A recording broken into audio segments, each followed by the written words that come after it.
de aquí nos metemos con el ámbito internacional. Ya está con nosotros Inés Capdevila y vamos a hablar de los riesgos de abrir la cuarentena en el mundo. Siempre se anticipa en otros países, cine, y eso nos sirve de ejemplo aquí en la Argentina. Exactamente, sí, eso es lo bueno que tiene la Argentina, que va siempre muy por detrás en el recorrido de la pandemia y tiene la oportunidad de aprender. Y lo que hay para aprender acá es el enorme cuidado que hay que tener para flexibilizar, para salir de las cuarentenas. Probablemente la primera gran experiencia, y fue una experiencia en principio exitosa, fue la de Wuhan. Wuhan el 8 de abril terminó su cuarentena de 76 días y a partir de ahí fue flexibilizando el gobierno chino, el gobierno central, toda la vida cotidiana en Wuhan. No fue de un día para el otro. Aún así, hoy, un mes después, ya presentaron algunos focos. Ahora, no es un contagio masivo. Es decir, no podemos un llamarlo contagio generalizado que tenías, no es un rebrote. Bien. Es la etapa anterior al rebrote. ¿Qué es exactamente? Un pequeño foco de un conglomerado de 6 personas que se contagiaron en una residencia, en un complejo de departamentos. Entonces, básicamente lo que hace, además de contener ese pequeño foco, lo que decidió el gobierno central de Pekín es algo que hasta ahora no, en la historia de esta pandemia sonaba absolutamente imposible, que es testear a cada uno de los habitantes. Solo lo hizo Islandia, pero Islandia tiene 300.000 habitantes. Claro. Y tiene un registro genético de todos, entonces es mucho más fácil. 11 millones de personas solamente en Wuhan. Exactamente. 11 millones de personas que van a ser testeados a lo largo de 10 días. Vos imagínate la cantidad de gente que necesitas para eso. Olvidate. Por lo menos 2 personas por persona para testear. La cantidad de gente y de test. Bueno, de test sí, pero están llegando a fabricar unos 5 millones por semana. O sea que un poco, digamos, el material lo tienen. El tema también de la lucha contra el coronavirus es la cantidad de profesionales de la salud que tenés para todos los frentes que te abre la pandemia, en este caso el testeo generalizado. Hay otro foco que es en el norte, cerca de la frontera con Rusia. Rusia, recordemos, está en un momento muy, muy caliente de la pandemia, pico de contagios, pico de muertes. Acabamos de estar ahí. Bien. Sí, en Rusia. Entonces, en una región cercana a Rusia, otro foco. Igualmente lo que hizo ahí China, y es un poco lo que van a hacer todos los países de ahora en más, una cuarentena, confinamiento completo, obligatorio, muy localizado. Bien localizado. Solo en ese pueblo, exactamente. Muy bien, y de China pasamos a Estados Unidos. Estados Unidos, la contracara. La contracara, a ver. Y el doctor Anthony Fauci, estamos hablando de un médico que asesora a Anthony Fauci es Donald Trump, ¿no? el director del Instituto de Enfermedades Infecciosas de Estados Unidos, el principal asesor de Donald Trump, la contracara, porque es un hombre muy medido, muy mesurado, nunca una palabra de más, todo con muchísimo dato científico para avalarlo. Y ayer, en una escena muy similar a la que estamos viendo ahora en el Senado local, declaró ante el Senado, ante la Comisión de Salud del Senado norteamericano, él y otro grupo de expertos, y básicamente lo que dijo es: si liberalizamos la economía y abrimos la vida diaria, tenemos el riesgo de crear un gran rebrote. Claro. Una segunda oleada. Y ese es el tema, la segunda oleada. El gran tema. Bueno, vamos a hablarlo con Rafael Matus Ruiz, que ya está con nosotros. Rafa, ¿cómo estás? Buenas tardes.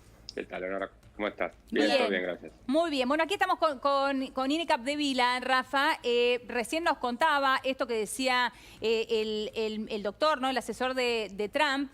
¿Cómo ha tomado esto la Casa Blanca? Bueno, la Casa Blanca viene desde hace varias semanas, en particular el presidente Donald Trump, ofreciendo una mirada un poco más triunfalista a la que dio Anthony Fauci, como explicaba recién Inés, ayer recién ante el Senado, ¿no? El presidente Donald Trump ha presionado bastante a los estados para que apuren la reapertura, para tratar de resucitar la economía, que ha sufrido un golpe muy, muy duro por la pandemia. Como siempre decimos, gran parte de la popularidad de Trump descansa en la salud de la economía. El presidente está buscando la reelección, por lo tanto está muy ansioso por recuperar la economía. Y a su vez también la Casa Blanca ha tratado de desmitificar esta idea de que la reacción del gobierno ante la pandemia ha sido mala. También Trump ha dicho dijo el viernes pasado que probablemente el virus pueda desaparecer. Anthony Fauci ayer volvió a decir que no, que el virus no se va a ir, que va a seguir circulando hasta tanto haya un tratamiento efectivo y una vacuna. Trump también dijo que era probable que para septiembre de este año ya hubiera una vacuna disponible. Anthony Fauci ayer volvió a decir que probablemente la vacuna demore entre 1 a 2 años, e incluso debo decir que es necesario que haya más de un caso de éxito, es decir, que haya varias vacunas de todos los esfuerzos que están llevando a cabo en el mundo, que sean exitosas para poder llegar a vacunar a toda la gente. Rafa, hola, buenas tardes. Hay una curiosidad en el mapa de la pandemia hoy en Estados Unidos, que es que los estados que más rápido empezaron a flexibilizar las cuarentenas fueron estados alineados con Trump, es decir, estados republicanos. En esos estados ahora se está viendo un crecimiento de casos, lo que conlleva a un peligro electoral para Donald Trump, porque si en esos estados se disparan los casos, el impacto sobre el caudal de votos puede llegar a ser preocupante. ¿Cómo ve la Casa Blanca eso? La Casa Blanca te diría que está tratando de instalar su propio relato, ¿no?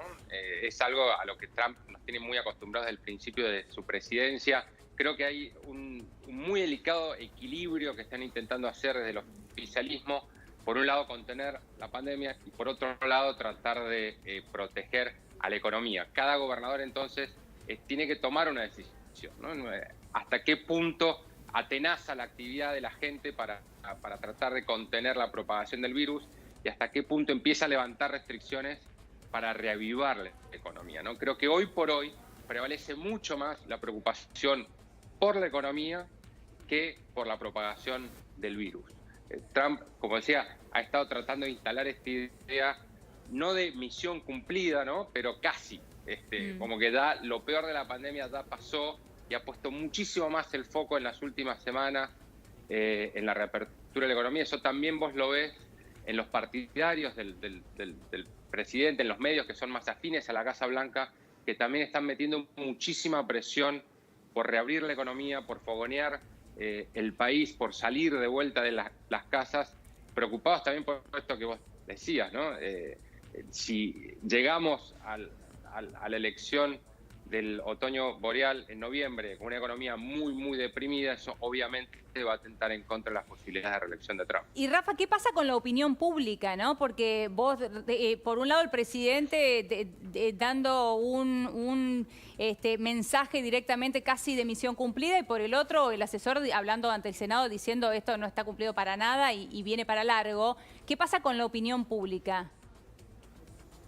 Mira, en términos de la popularidad de Trump, Trump tiene un respaldo, te diría, a prueba de casi todo, incluso el coronavirus, de alrededor del 40% de la población. Es un fenómeno muy, muy particular en el cual la coalición del presidente, los seguidores más fieles del presidente, lo van a respaldar sin importar, te diría, claro, lo que suceda, ¿no? Entonces, hay que ver qué pasa con el resto de la población.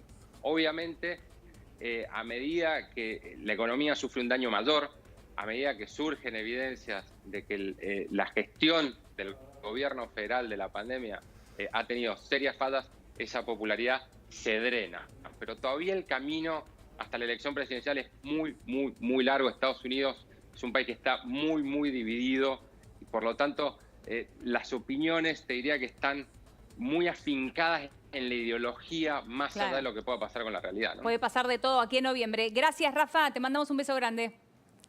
No, a ustedes. Besos ambas. Hasta luego. Bien, y seguimos, ¿no? En este caso con la siguiente placa y los siguientes ejemplos. Corea del Sur y Singapur. Exactamente, Inés. otros dos países que levantaron ya hace bastante. De hecho, Corea del Sur lo levantó en abril y Singapur más o menos la primera semana también. Los dos casos, dos focos muy, muy particulares. El primero en Corea del Sur, en uno de los barrios más movidos de Seúl, en un chico contagiado que fue a una disco a bailar y ahí contagió a varias otras personas que estaban en el mismo lugar y a partir de ahí se fue generando un bloque de contagios. El gobierno actuó rápidamente y trató de aislar todo ese bloque. De todas maneras, tuvo que reimponer una restricción sobre todo sobre la vida social. Mirá. Básicamente restaurantes y discos. Claro. Es muy diferente la situación de Singapur, que fue sindicado como un caso de éxito porque tuvo muy pocos contagios y poquísimas muertes al principio, pero ahora, curiosamente, tiene muchos contagios, pero están muy focalizados. ¿En dónde? Singapur es una economía que trabaja mucho con obreros que vienen de otros países de Asia, países empobrecidos, a esta economía riquísima, a buscar una mejor vida.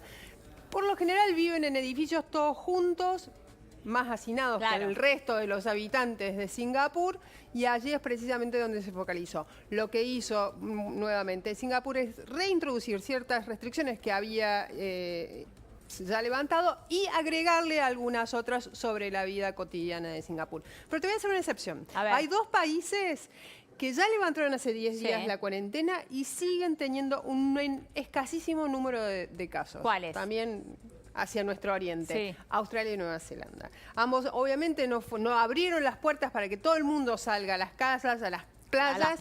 Básicamente lo que fueron fue ir entornando la puerta para que la gente fuera recuperando ciertas actividades de la vida diaria, de la vida social, de la vida comercial y económica. Y ahora, hoy precisamente, entran en una nueva etapa, que básicamente